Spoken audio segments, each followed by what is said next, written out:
আসসালামু আলাইকুম, কেমন আছেন সবাই? আবার আসলাম আপনাদের সামনে। আজকে একটা অতি গুরুত্বপূর্ণ বিষয় নিয়ে কথা বলবো, যেই বিষয়টা সকল চাকরি প্রার্থীদের জন্য খুবই সেনসিটিভ একটা ইস্যু। আমরা সবাই ডাইজেস্ট পড়ি চাকরির প্রস্তুতির জন্য, সেটা বিসিএস সহ যে কোনো চাকরির প্রস্তুতির জন্য। কিন্তু এই ডাইজেস্ট পড়াটা কতটা প্রয়োজনীয় এবং কতটা উপকারী, সাথে আদৌ এই ডাইজেস্টটা কি আমাদের চাকরি প্রাপ্তিতে সহায়তা করে, না আমাদের জন্য ক্ষতির কারণ হতে পারে, এই জিনিসটা নিয়ে আজকে আপনাদের সাথে কথা বলবো। অত্যন্ত গুরুত্বপূর্ণ ভিডিও, আশা করি পুরোটা দেখবেন। ডাইজেস্ট পড়ার সুবিধা। ডাইজেস্টের সবচেয়ে বড় সুবিধা হচ্ছে একটা বইয়ের ভিতরে আপনি মোটামুটি সব টপিকগুলো পেয়ে যাচ্ছেন। কিন্তু এই যখন সব টপিকগুলো পাচ্ছেন, আপনার কিন্তু বইয়ের আকারটা অনেক ছোট এবং সার সংক্ষেপ আকারে সবগুলো টপিক দেয়া আছে। কিছু কিছু বিষয় কিন্তু আপনাকে এক্সপ্লেইন করে পড়তে হবে। যেমন ধরেন, আপনি যদি বাংলা সাহিত্য পড়ে থাকেন, আপনি বাংলা সাহিত্যের মধ্যে কি পড়বেন?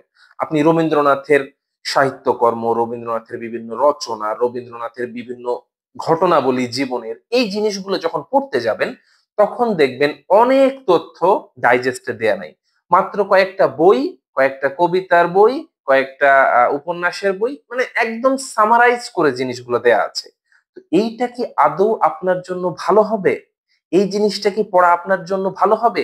হ্যাঁ। কখন ভালো হবে? যখন আপনি একদম পরীক্ষার আগ মুহূর্তে চলে এসেছেন, আপনার জন্য ডিটেলস পড়া, আপনার জন্য সবকিছু বিস্তারিত পড়ার সময় নেই। আপনার হাতে 10 দিন আছে, 15 দিন আছে, 20 দিন আছে। এই অল্প সময়ের মধ্যে সবগুলো বিষয় আপনাকে টাচ করে যেতে হবে। আপনি ডিটেলস অন্য বইয়ে পড়েছেন, কিন্তু এখন পরীক্ষার আগে আপনি সব বিষয়গুলো জাস্ট একবার চোখ বুলায় যাবেন। এই সময়ে আপনি ডাইজেস্ট করবেন এবং এই কাজেই ডাইজেস্টটা আপনাকে উপকার করবে। ডাইজেস্ট পড়ার অসুবিধাটা কখন? আপনি যখন প্রস্তুতি নেওয়া শুরু করছেন, আপনাকে সবকিছু বিস্তারিত জানতে হবে। আপনাকে বিস্তারিত জানতে হলে আপনাকে বিস্তারিত পড়তে হবে। আপনি যদি শুধুমাত্র একটা বইয়ের উপর ডিপেন্ড করে বলেন যে আমি চাকরি নেব, আমি চাকরির প্রস্তুতি নিব, তাহলে কিন্তু কখনোই হবে না।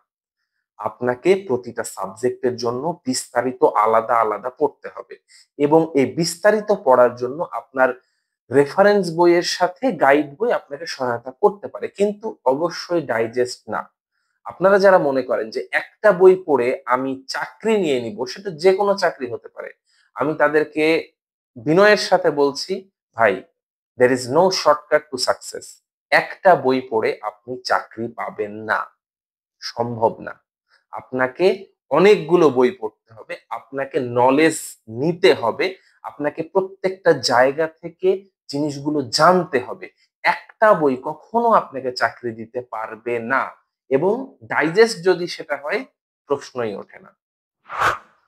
আপনি যদি বিসিএস পরীক্ষার্থী হয়ে থাকেন, তাহলে বিসিএস প্রস্তুতির জন্য আমি বলবো ডাইজেস্ট হাত দেবেন না। যে কোনো সময়ে, আপনি পরীক্ষার 7 দিন আগে বলেন, পরীক্ষার 15 দিন আগে বলেন, পরীক্ষার 6 মাস আগে বলেন, বিসিএস পরীক্ষার্থীদের জন্য ডাইজেস্ট একদম, মানে আমার দৃষ্টিতে একদম নিষিদ্ধ। একদম নিষিদ্ধ। কারণ কি জানেন? বিসিএস এ কখনো গতানুগতিক সালের প্রশ্ন থেকে খুব কম প্রশ্ন আসে, কিন্তু 5%, 10% ম্যাক্স। বাকি 90% আপনার জন্য নতুন প্রশ্ন ক্রিয়েট হয়। আর ডাইজেস্ট করে কি, অতীতের প্রশ্নগুলোই বিস্তারিত একটু ঘুরায় ফিরায় আপনার প্যাসেজ আকারে, সামারি আকারে দিয়ে দেয়। তো এখানে যখন আপনি ডাইজেস্ট করবেন, আপনি অতীতের প্রশ্ন ছাড়া নতুন কিছু শিখতে পারবেন না। তাই এটা খুব গুরুত্বপূর্ণ কথা আমি বলছি, যারা বিসিএস এর প্রস্তুতি নেবেন, আপনারা অবশ্যই ডাইজেস্ট হাত দেবেন না। আপনারা রেফারেন্স বই পড়বেন, নবম দশম শ্রেণীর বই পড়বেন, তারপরে যে কোনো গাইড বই পড়বেন যেটা আপনার জন্য উপযোগী মনে হবে, কিন্তু অবশ্যই ডাইজেস্ট নয়। এটা আপনার জন্য মারাত্মক ক্ষতির কারণ হতে পারে। কিন্তু অন্য যারা চাকরি প্রার্থী রয়েছেন, যেমন অনেক নন ক্যাডার জব আছে, প্রাইমারি জব আছে, নিবন্ধন আছে, এসব জবের জন্য আপনার বিগত সালের প্রশ্ন, বিসিএস এর প্রশ্ন, এই প্রশ্নগুলো থেকে অনেক প্রশ্ন কমন আসে। নতুন প্রশ্ন ক্রিয়েট এখানে খুবই কম হয়। সেক্ষেত্রে আপনি ডাইজেস্ট পড়তে পারেন, কিন্তু কখন পড়বেন? অবশ্যই সেটা পরীক্ষার প্রস্তুতির শুরুর দিকে নয়। আপনি ডাইজেস্টটা পড়বেন যখন আপনার পরীক্ষার প্রস্তুতি প্রায় শেষ, আপনার হাতে আর 15 দিন আছে বা 20 দিন আছে। 20 দিনের মধ্যে 10 দিন আপনি দেন যে 10 দিনে আমি সকল সাবজেক্ট গুলো একবার চোখ বুলাই নিব, এবং তখন কিন্তু ডাইজেস্ট আপনার জন্য হতে পারে বিশাল কার্যকর একটা হাতিয়ার। ওই 10 দিনে আপনি শুধুমাত্র ডাইজেস্টেই সব বিষয়গুলো টাচ করে যেতে পারবেন, সব বিষয়গুলো নিয়ে প্রাথমিক ধারণা পেতে পারবেন। তো এই কাজের জন্য আপনার ডাইজেস্ট পড়া যেতে পারে, কিন্তু সেটা অবশ্যই বিসিএস ছাড়া অন্য চাকরিগুলোর ক্ষেত্রে। এখানে ব্যাংকের জবও ইনক্লুডেড, আপনি ব্যাংকের জবের প্রস্তুতির জন্য ডাইজেস্ট করতে পারেন।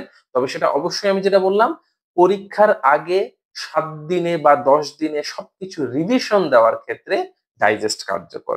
এছাড়া প্রস্তুতির জন্য আপনি কখনোই ডাইজেস্ট করবেন না, এটা আপনার জন্য বিরাট ক্ষতির কারণ হবে।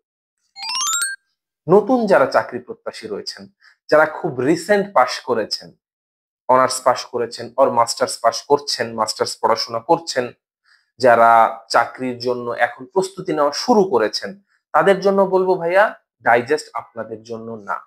আপনি যে চাকরির জন্যই প্রস্তুতি নিয়ে থাকেন না কেন, ডাইজেস্ট আপনার জন্য না।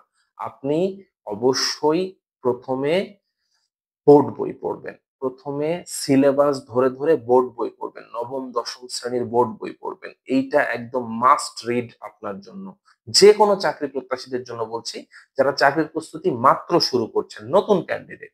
তারপরে আপনি গাইড বই হাত দিবেন, এবং তার আগে গাইড বই হাত দেওয়ার আগে আমি অবশ্যই বলবো আপনি আগে সালের প্রশ্নগুলো দেখে নেবেন। যে কোনো একটা ভালো জব সলিউশনে আপনি বিস্তারিত করবেন। জব সলিউশন নিয়ে আমি 2টা ভিডিও করেছি, এই চ্যানেলেই আছে, আপনারা একটু খুঁজে দেখতে পারেন। খুবই কার্যকর দুটো ভিডিও। আপনি কিভাবে জব সলিউশন করবেন, কিভাবে জব সলিউশন আপনার চাকরি প্রস্তুতিতে সহায়তা করবে, এই বিষয়গুলো আমি বিস্তারিত বলেছি 2টা ভিডিওতে। আপনারা কষ্ট করে ভিডিও দুটো একটু দেখে নেবেন। আর নেক্সট ধাপে আপনি গাইড বই পড়বেন, আপনার গাইড বই প্রস্তুতি নেবেন এবং মডেল টেস্ট দিবেন।